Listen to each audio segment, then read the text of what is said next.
Hi, everybody. Welcome. First of all, Happy New Year. It's 2026. This is the January 5th. This interview will probably go up in a week or two. Nevertheless, Happy New Year. Gosh, I've been a journalist for 15 years. I've now written three books. I don't process that, and I'll tell you about that in a second. And I've encountered in my journalism career an awful lot of people. I taught at Rutgers. I worked at the Women's Health Institute at the medical school, at Rutgers Medical School, and I've encountered a myriad of people. But as I said to my wife before I jumped on the Zoom, Josette Peloton, who I'm with, really, really becomes an enigma to me. I've been around the world interviewing, and I've met scores and scores, but this is as high as a compliment, as I can pay a personality. Having met Gisette and having she sent me her CV. It's like a resume. I don't. It's about 25 pages long, give or take, literally. And if I would, by the way, it would take an hour if I were just to go over her CV here and what she's accomplished. And I don't even know where to begin. But before I even go any further, I want to do a commercial. I've never, ever in the 5.5 years of doing Conversation with Calvin do a commercial, but it's personal commercial, and I was advised by PR people, hey, tell people to subscribe to the channel because that's how this thing grows. All the algorithms floating around there, that's how this grows. So I just did a commercial. Do me a favor, click on it, subscribe. It's how we grow. And the other, I'm working now with Vendela Publishing. They just published my tortoise book in hardcover for libraries. So I just gathered my sixth award for this book, including a Kirkus store. And last week I got a gold medal for this book from Global Book Awards. You keep getting awards. And so Vendela published, hey, Calvin, do a podcast, tell people to go to a library and ask for them to get a copy of this book. So I'm telling you that. And then, long story, 2 weeks ago, just published with Kay Wagner, my partner and collaborator, 10 Things I Learned from the Billionaire, because I did work for a billionaire for 25 years, and you learn things. So go to a library, and ask them to get that book too. And my commercial is done in back to Gisette. So I called Giuseppe Peloton an enigma because I've never, I can't, I still, and we've now Zoomed a few times and getting to know each other and stuff. I'm still trying to process. So I'm going to read the title of this Giuseppe Peloton, PhD. She's got a PhD from UTEP, if I'm not mistaken. Okay. She's a producer, director, actress, student, author, and she's also homeless. And this is coming live from Texas. Yeah, I did say she's also homeless, or parenthetically, unhoused, however you want to look at it. And that's part of her being an enigma. Uh, I'm just kind of looking at my notes. I'm going to be looking at my notes a lot because there's just too much to fill my head. She dropped out of high school and earned a PhD in interdisciplinary health studies and sciences. Just beyond, she's working on a movie now, uh, uh, uh, Prostitute's Daughter. She's going to talk about that. It's just, I'm stuttering because I don't know how to spit it out. There's just so much to unpack. So we just agreed we're going to kind of go through this. There's just so much here in her journey. And she's got a lot of health issues. She's going to talk about that too. Health issues that I'm a pretty good health guy. I'm on top of everything health-wise, but I don't process and never really understood or knew about this particular condition that she has. She can talk about that. And whatever we don't finish today, because we ain't going to finish all of this. Gisette is going to come back. And finally, long, long intro, but it's worth it. I'm really grateful to the universe up there with all the connectivity things that go on in my life. I'm writing a book about spirituality and stuff, having met her. And now, we're kind of doing some stuff together here, I think is a gift. So, Happy New Year, everybody. And this is such a special time. So, Gisette, take it away. If there's a few little comments you want to make before we jump in, do a little background, say whatever you want. It's your thing. Take it away. Hi, everybody. I am so thankful to be on Calvin's podcast. I hope that you will follow him. So thankful, and it's unbelievable. It's impossible for me to believe in accidents of how I connect with amazing people like Calvin. It's just unbelievable. In a podcast in New York that has filmed so many people, he's been on movie sets, he's done so much. And so I'm excited too because I know this is going to be a work in progress for both of us. We're going to grow together, and I'm looking forward to everything. So I don't know. He's kind of overselling me a little bit. But No, no, not really. No, no, no. I've been around the block. I'm an octogenarian. I always throw that into the mix. So I've got a. I'm not overselling you. It's the journey is remarkable, and I never really refer to notes, but like I said, there's so much here for my tired little head. So let's kind of start this. We're going to begin letting the people know about this amazing journey that you're on. You're a high school dropout, and you're in the PhD, which boggles my mind. Um, which really challenges all kinds of things and assumptions we make about education. High school dropout, PhD. Um, when you look back, what pushed you into this whole learning process? Because obviously, traditional type schools didn't work for you. So, what drove you? Where's that energy to go from high school dropout to a PhD?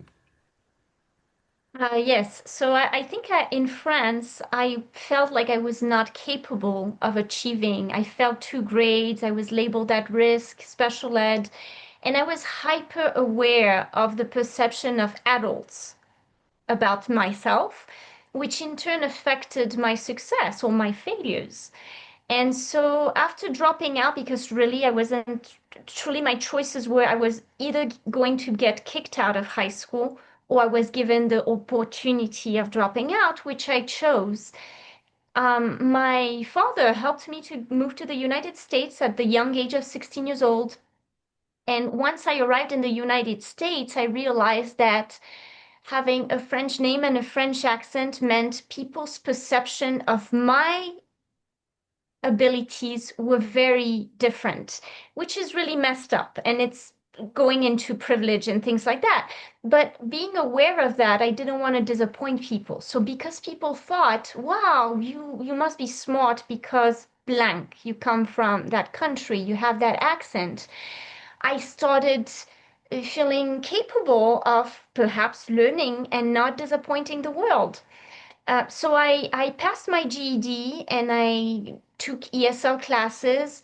I was very determined to learn as much as I could and perform, succeed. So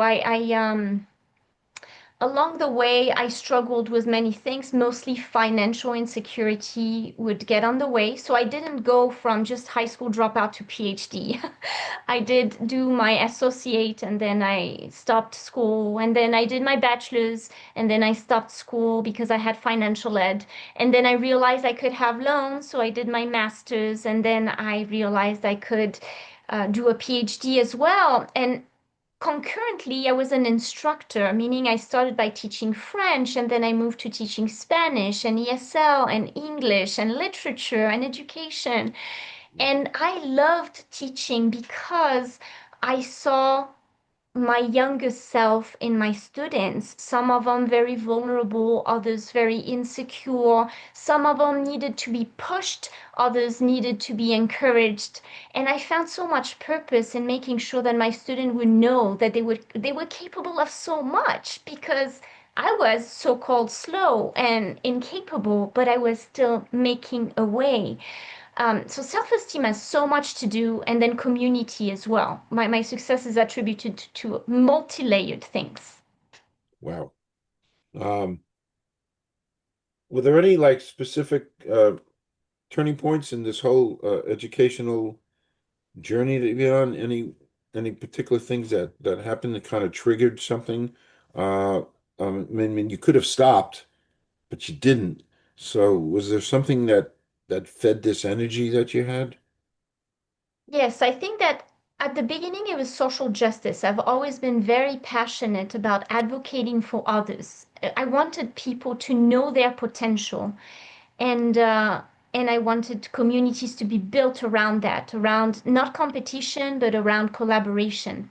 And then during my PhD, which was in education, but with a focus on social justice, my illness, my physical illness became very disabling, severe. I had TIA symptoms, stroke-like symptoms, seizures. It was really bad. And so I wasn't able to finish. And in that transition, I had done the work for my mental health to be very resilient. I was living in a garage while teaching college. And one of the gentlemen that I had known for over 20 years offered to help if I found a way to get back in the PhD program or to start a new one by paying for my education.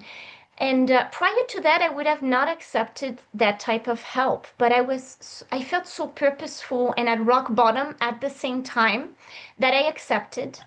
That gentleman unfortunately broke my heart because he had intentions that I would have assumed from potentially any other man on earth. But I also felt that was part of the journey because by the time that those intentions were shown to me, I was already accepted into the PhD program. I just did not have a way to pay for it. So I gave myself 48 hours to scream and cry and hate the world.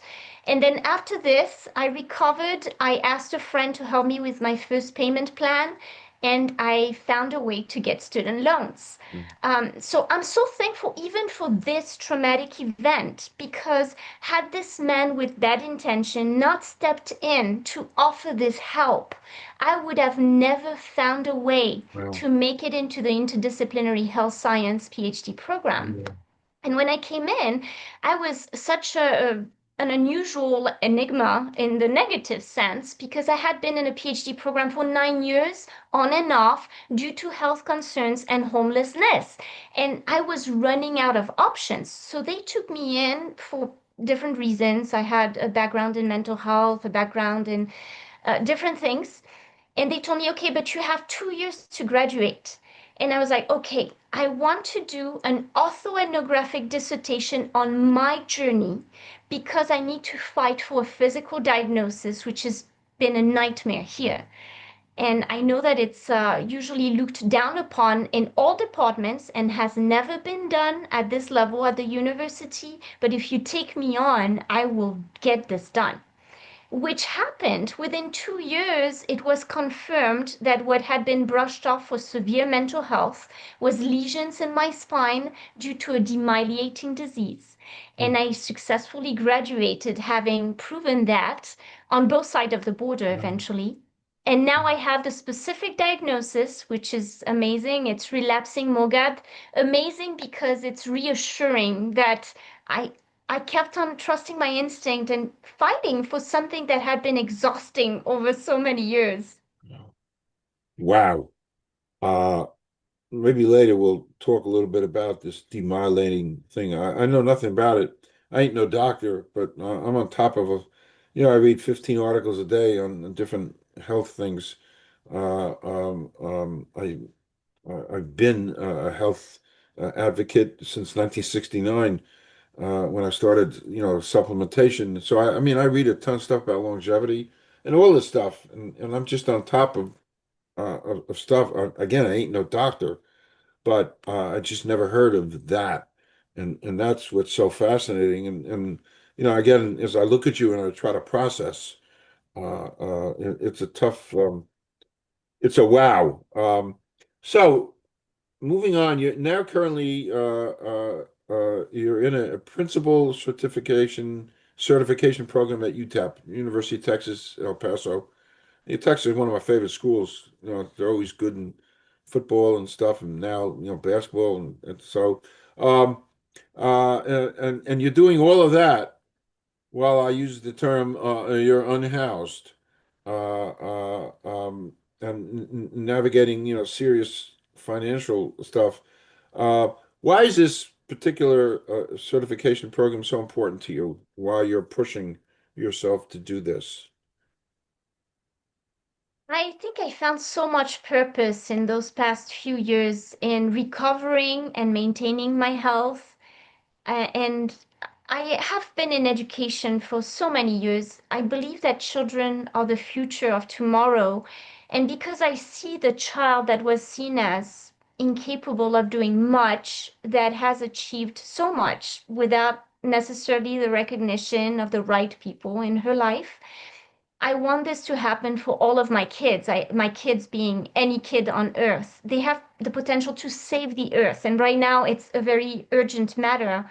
I think that if in schools we incorporated collaboration over competition, breath work to regulate emotions, visualizing a future that we all should envision with clean water, clean air, community instead of wars and hate and division, then we would be heading the right direction. And so, even though I don't have a way to afford my certification, so I can't register for spring because I couldn't afford to pay for my fall, I have created a GoFundMe because when there is a will, there is a way. And I'm so filled with faith because I have seen what faith has done for me those past few years. Delusional faith, I was told by everyone around me, and I still achieved it all. So I have nothing to lose again. I'm filled with passion and I have that vision. I've created a model that is wealth and health centered, and I'm ready for whatever the universe has in store for me. No, Sorry, I'm a little passionate, Calvin. You have no, to. passion is a wonderful thing. Passion is energy. And passion, you can take vitamin B complex and you need some energy, you're tired, B12, but passion is better than all that stuff. It's such an energizer. I know what you're talking about. Passion, I get passionate about something and about writing and spend 5 years writing, and that's passion. There's there's no other to me definition of that. You're sitting down here, 8 hours a day for 5 years. It's passion. What you're talking about, just that. Okay. Um, in the title that I read, you are an entrepreneur, and one of your entrepreneurial works in progress is called Schools for Humanity, as both an educational and an entrepreneurial vision. Um, so what does all this mean to you personally, this Schools for Humanity, and it gives you passion and it energizes you. How are you feeding off of this? Um, what is I it? think Talk it's about Schools for Humanity. Yes, it's a very different school model, kind of similar to Auroville, if you've heard of Auroville in India, which starts from a self-sustaining community that teaches the most vulnerable to grow their own food so we don't have to depend on shops, how to filter water, how to do breath work, meditation, visualization. Well, So I truly believe that when people are well mentally, emotionally, and physically, they want to contribute and do good on earth. Unfortunately, many of us never have a chance to fully address and heal from our traumas. Again, we're talking about mental, emotional, and physical traumas. So this school model would be very new age, a mix of what's going on in Finland in terms of education, where they go to school 2 to 3 hours a day, yet they know so much more because what is taught is having a passion for learning and a passion for connection, a passion for caring. just being seen and feeling empowered. So, of course, 2 to 3 hours versus here, kids being exhausted, and it's a factory model that's follow one book, don't question authority, follow the rules, don't question them. You don't have a voice because you're less than. It's truly meant for our kids to lose their souls, their spirits, and to become factory workers with no power to change the world. School for Humanity is the opposite. It's for every child to believe they have the potential to make immense change and that it's never going to be about competition. It's always going to be about community and collaboration because we share this earth together. The oxygen is all of ours, right? No, as I'm listening to you and the schools of humanity, my mind is firing here, and I'm going off topic a little bit, part of our discussion, which is good. I've become a huge fan and user of AI, and it started innocently 6 or 7 months ago. I had one program, I had another, and now I've got five that I use all day long to guide me. AI will never write for Calvin because I write what's in here, and AI can never get in here. But Mhm. um, in listening to you're talking about schools for humanity, I'm now saying, and you can comment on this when I spit it out. I got to spit this out, and you got to get it up here, and I got to get it out. And with all the things that you're talking about and what they're doing in India, state of the art, I worry tremendously because I have two grandchildren. Tremendously, what this world is going to look like in 6 months, in a year, in 6 years, in 10 years, and the amazing amount of jobs that are going to be taken away by AI. And so your schools for humanity teaching people these qualities, I think, becomes even more important for people. And you can comment on this once I spit it all out. But the empowering, well, I think it's a great word, the empowering of young generations to think and to do and to come up with things. Because everything I'm learning, I have a dear friend. He's written 3 books. Mustafa Amar. His latest book is How AI to Keep AI from Taking Your Job. And what I've extracted from some of his readings is it's taken a long time to get this out.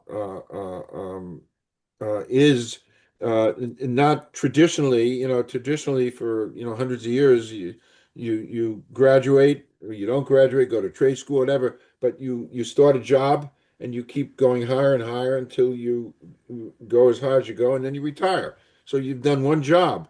Now with this whole new world, you're going to need 3 or 4 different things to make a living. So here's the question, finally. So the schools for humanity, as I'm understanding it, can be a real positive force to help our young generations prepare for a changing world. Do you want to comment on that? Yes, Calvin, I absolutely agree with you. I mean, I think that AI, we are at a turn in humanity for so many reasons. Global warming, the fact that it uses a lot of water. I just had a podcast on Friday and we spoke briefly about that it's easy to criticize, but it's also so convenient that we keep on using it. So having a school for humanity where children connect with their true spirit, their true self, nurture the fact that health and community is everything. Connection to the trees, connection to the soil, connection to the water, connection to their full potential could make a massive positive difference. I want children and people of all ages, as a matter of fact, to have delusional faith in their own powers to make a positive a change because right now we need it. Like you said, we don't know if I don't God forbids, but we might be looking at not only global warming and AI taking over slash the water problem that is happening because of that, but also potentially nuclear wars. We don't know how to grow our own food. We don't know how to filter our own waters. We don't know which neighbors to trust until you build that community and realize that the human across you should be your ally always. We learn from one another and we shouldn't be competing anymore. It should be about reaching our full potential towards humanity. We want to rebuild bonds and make sure that borders are not what separates us. It's just that idea that we are separate. I believe we are all interconnected, Correct. but we have lost the touch with nature and the care for the earth. So it's better for children to go to school less with the right mindset of I am capable of saving the world. Be delusional because we need that. That vision it becomes manifestation when we have the hope, the faith, and the right people by our side. So I am filled with faith, but also this is purposeful, right? And I need to do something while I still can. And this is all of us. 87 years old should be realizing that they have potential right now to change the earth as well. Correct. Beautifully said. I don't know.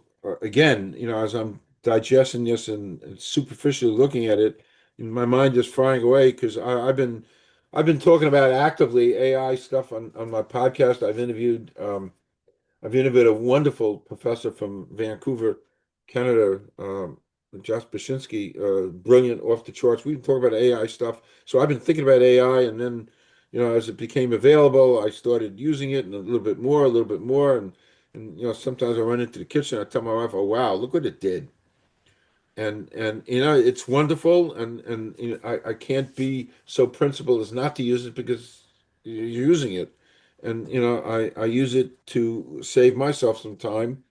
I used it, and even in trying to help understand you in your journey. But as it turns out, everything I'm learning, your Schools for Humanity becomes such a real positive statement and something to really think about going forward. Uh, um, I think in my own little microcosmic world that the billions of people who are playing around on TikTok. I always say somebody should ceremoniously slap their face and tell them to snap out of it and to pay attention to things like Schools for Humanity and things we all should be doing instead of watching somebody dance or cook some cookies. Yeah, it's really a critical time to pay attention to prepare yourself for a world that's going to change. And I think your Schools for Humanity is right spot on. Like, wow. Thank you, Calvin. Yeah, And don't get sure. me wrong, I use AI too. I think Sure. that it's important to understand that demonizing one another for our daily choices is not changing the world in any way. Some of us are more resilient than others for different reasons. Again, the amount of sleep we get, the sunshine, do we get our meditation? We were all wired differently from birth. So instead of pointing fingers to, well, that person doesn't recycle, that person uses AI more than I do, that person doesn't do this, let's talk about solutions. Let's bring them together. We know what helps. What helps is doing breath work so we can control, regulate our emotions, changing fully the education system that is not working for the time that we are in right now. Those standardized tests are not going to be useful 10 years from now when we don't know how to find clean water. And so I think that it's just changing the mindset towards mental, emotional, and physical health that is connected to one another and nature so that we can work together to find solutions. I use AI too. I published a book recently, and the cover of it was created with AI. Now, I am not proud, but I do admire and try to look towards people that have more resilience than me because I'm trying to move that way, right? Now, I find no pleasure or interest in pointing fingers to those who do less because that is not helping me grow. That's judgment is just out of place fully. Okay. Okay. Um, just to take a breath because this has been a little heavy stuff. Sorry, No, I'm so it is what it is, and it has been heavy. So let's just go a little off topic a little bit. So here's a question I like to ask. I borrowed this from one of my favorite journalists. I use it every episode. So, she said, excluding family or friends, somebody living or dead you'd like to spend a day with. It could be one, two, three. There's no rules. I would love to meet Nelson Mandela. Great. 27 years in prison and coming back stronger with that spirit.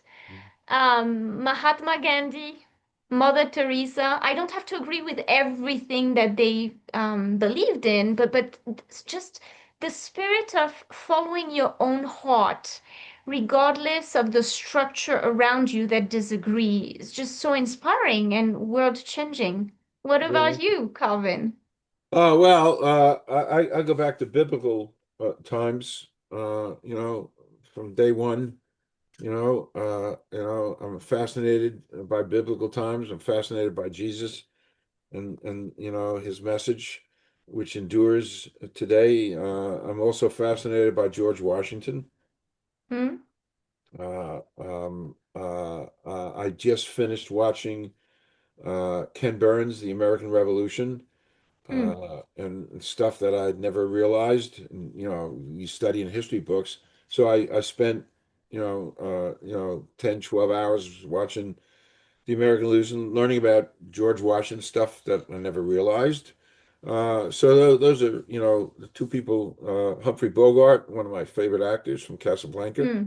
Love to hang out with him. And of course, I could go on and on and on. And of course, Dr. King, Mm-hmm. who Definitely. is certainly a hero of mine. And I actually had the opportunity. I was 17. It was February 1963, and he was speaking 6 blocks from my house in a small little venue, actually at a temple, because he was very, very friendly with the rabbi in that temple in Newark. And I could have gone and sat in the first row and heard and even met Dr. King, and I didn't. I was just too busy doing whatever I was doing. But it was a great lesson in my life that when you get opportunities like that, you don't let them slip on by. Uh, Mm-hmm. all And right. I do have, I can do all things through Christ to strengthen me by the same Spirit, right? Oh, So I do understand what you mean. yeah, So yes, I yeah, agree. yeah. So, and with that, and it's funny, nobody ever asked me that. You did. Nobody, I Mm. always asked everybody that. Nobody asked me that, so I had to think for a second. But, the answers, and it's kind of diverse, so, um, another little off-topic question. Do you have any favorite movies? I'm an Favorite old. movies. Oh, I have so many. I know yours is Casablanca, I know. Yes, Did I blow it away? I really like the movie Pay It Forward.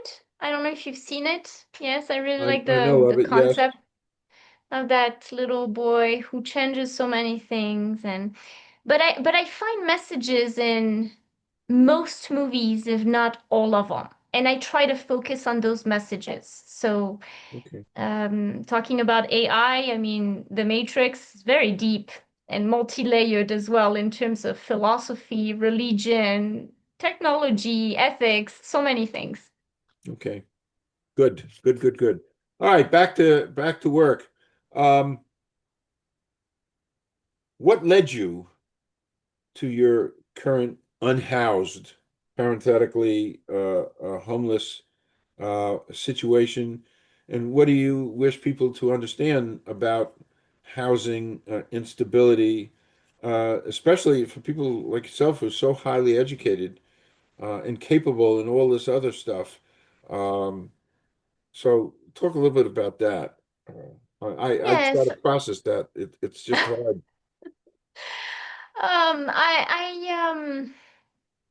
I think that my mental, emotional, and physical health have been the roots of everything. But truly, it was that MOGAD diagnosis. I have a condition called relapsing MOGAD. So it comes and goes, and every episode is more severe, more disabling, longer. And I never know when the lesions are gonna become permanent. So depending where they appear on the nervous system, I could lose my cognitive abilities permanently or for a month, or for a week, or for a day. We never really know. It's very similar to multiple sclerosis. I don't know if you've heard of MS, but the episodes are much more severe, and we don't know as much about the disease. It's treated the same around the world, really, than MS. Um, and so I made the hard decision because I was getting denied for disability because I always had a job to prioritize my health and take a leap of faith. So I started living in shelters. I was in a women's shelter last semester for about 7 months. Very humbled because I'm the opposite. I am the one with the luxury of choosing not to work to make my case because I do need to obtain that safety net for whenever I'm unwell. And all of those women are amazing stories that should be on podcast instead of myself. But then again,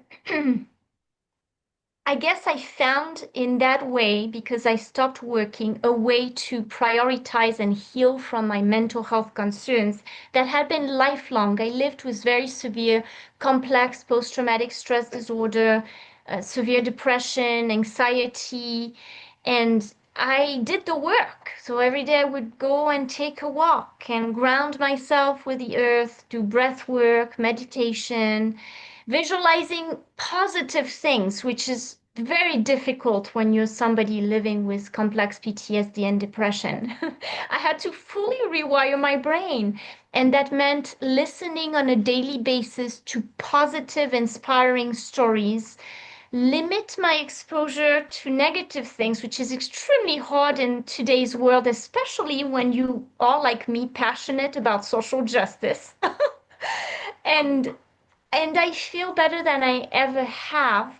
But I also know that even though the ultimate goal was for me to obtain disability, it led me to do something that was part of my journey, which is writing those movies. The movie and the documentary, I would have never been able to do that had I been working because I need I sleep a lot. I need a lot of rest because of my illness. That's one of the constant things. I need about 10 hours of deep sleep and I need to take naps and my body gives me warning signs if I don't listen to it. So let's say that I push myself and stress a little bit. My lymph nodes swell. I start losing my balance. I start losing my eyesight. And so I'm given a choice, and I see it as a choice from the universe to say, time to let go and breathe and don't worry about tomorrow. Because what truly matters is being grounded in my spirit and not relapsing. I cannot afford to relapse. It's a blessing in disguise, truly. Oof. Wow, how you package it. My goodness. Wow. Again, I said it in my little monologue intro. You are an enigma, and listening to your passion and your positivity amidst everything, it's you just don't see this stuff every day. You really don't. Uh, um, and I'm sometimes speechless. So old Saturday Night Live, the one of the characters used to get verklempt, meaning you can't speak. So sometimes I get verklempt listening to you because Um, moving on. So folks should know. We kind of discussed this, Giuseppe and I, before we went on air. There's so much here to unpack. So I'm doing some severe editing because we want to at least do this as an introduction to this amazing person, and so she can come back and continue some of these themes. And there's so much here to unpack. So now we're going to jump to the fact that she's a storyteller and a filmmaker. and you're producing and directing a film and a documentary while you're navigating, financial instability and being unhoused and stuff, which a lot of people say it's like an impossible thing to do. Um, uh, I'm amazed that you're doing this. So what is the film about? Why don't you talk a little bit about that venture that you're doing? Yes, so I'm very privileged in many ways, and one of the things that have changed in the past 5 years because of my health condition is that I realized the importance of community. So I started to building for myself a community, and now I have the luxury of being able to couch surf. I'm fairly known. I'm known well enough in town where I can know that people will not let me sleep in the streets, if that makes sense. I have an incredible amount of support, even though it's not yet financial. And I have written two scripts. They are both very personal. One is called Homeless with a PhD because I do feel the need to advocate for my journey since I still don't have access to treatment in the United States, but also for others, those who did not have the luxury to have an education and fend for their diagnosis. Um, and then the other one is a movie about my beginnings. It's called The Prostitute's Daughter. I was born in Miami. My mother was her father was from the Blackfoot tribe in North Dakota, and she lived with severe mental health concerns, schizophrenia, bipolar disorder, drug and alcohol addiction. And so the title is The Prostitute's Daughter. That's me, which I think also adds a layer of complexity to my story because I am a child that grew up without a mother in south of France, was very unstable, rebellious, dropped out of high school, is still homeless with a PhD, but is using this as a way to change the world one person at a time, making it in all ways. So I haven't been able to secure a producer yet. And therefore, I also learned what it entails to become a producer and a director. And I'm currently working on building an advisory board where some people that are connected can meet with me once a month to start promoting and raising the funds. The goal is to make a trailer for both the documentary, Homeless with a PhD, and for the movie, The Prostitute's Daughter. So with those trailer, we'll most likely be able to raise the funds for the actual movie to pay you as an actor. Who knows? We don't know, Calvin. Hey, I'm always We don't around. know. I'm always around. Yeah. Wow. What? Homeless with a PhD. I mean, that just grips you, and it kind of says, "Wow, what the hell is this about?" And then the But prostitute's daughter. Yeah. Go ahead. I think one of the things about the title, Homeless with a PhD, is that it grips the attention that so many believe that people who are homeless choose to be homeless, which is absolutely not true. And whenever you add the title next to that, you know that laziness was not in the cards. It was most likely privilege. So I'm addressing this in the documentary. And the movie, it's, well, you see somebody who seems confident and functional, but you don't know where they come from and what they've gone through at all, ever. So, Wow. It's funny. My first 15 years ago, when I decided to become a journalist, and I got hooked up with NJ Discover, my first real meaningful story was we my co-reporter and I, Tara Jean, and we went to this homeless encampment and called Tent City. And it was in a place called Lakewood, New Jersey. And there, somewhere around 113 people were living, in some cases, for 10 years in a tent encampment in the woods. Right around, it was a wooded area, and they were living amidst, nice homes, upper middle class homes, and they were living there, and so we got friendly with Minister Steve Brigham, who was the administrator, and that was his vision to create this because there were no provisions in Ocean County for homeless people. So they had to go to shelters where they would have to get out every morning at 6 a.m. So this tent city, so we went and went back every day, and it was cold and the snow was on the ground, and we interviewed people and asked them. Some were amazing and intelligent, and they did not want to be there, but they were there. And that was also the dot-com stuff was going on, and people getting kicked out of Wall Street, and people who made tons of money were now had no money. So, and it's funny, my reporter and I, we used to get in these arguments. She said, well, people really they liked being there. I said, I don't think they do. She said, no, there's a sense of community there. I said, hey, there's a sense of community everywhere. You don't have to be homeless and living in a tent. And so we really disagreed on that. I didn't, and then I learned about hunger, and I really, it did something to me because I had never experienced that, living in middle class Central Jersey, and again there was that old slap in the face that this is happening.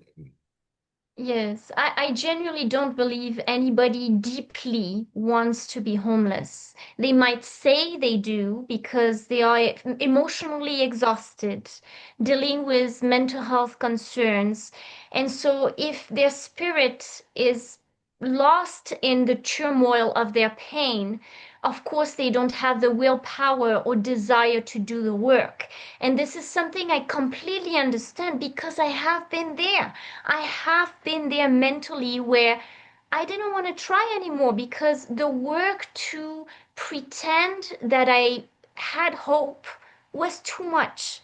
So, because I empathize with them, I wish that School for Humanity, and I'm also working on a mental health nonprofit, would be rooted in the most vulnerable communities, including especially homeless shelters, where we do breath work together because it is demonstrated that if you do this with affirmation, which is massively needed in homeless shelters, I am worthy. I am capable. I am strong. If you do it on a constant basis with a community and breath work, 4 in, 4 out, holding it 4 times, etc., etc., you build emotional resilience and stability, which is where the start of everything is.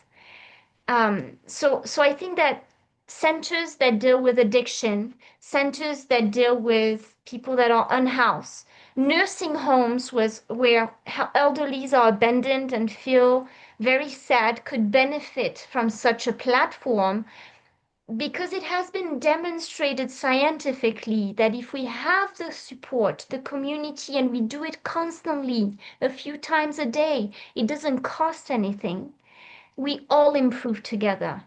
Yeah, nobody, I mean, I have met people that believe that this is what they want in life, and I shouldn't assume in any way that what they say is not truth.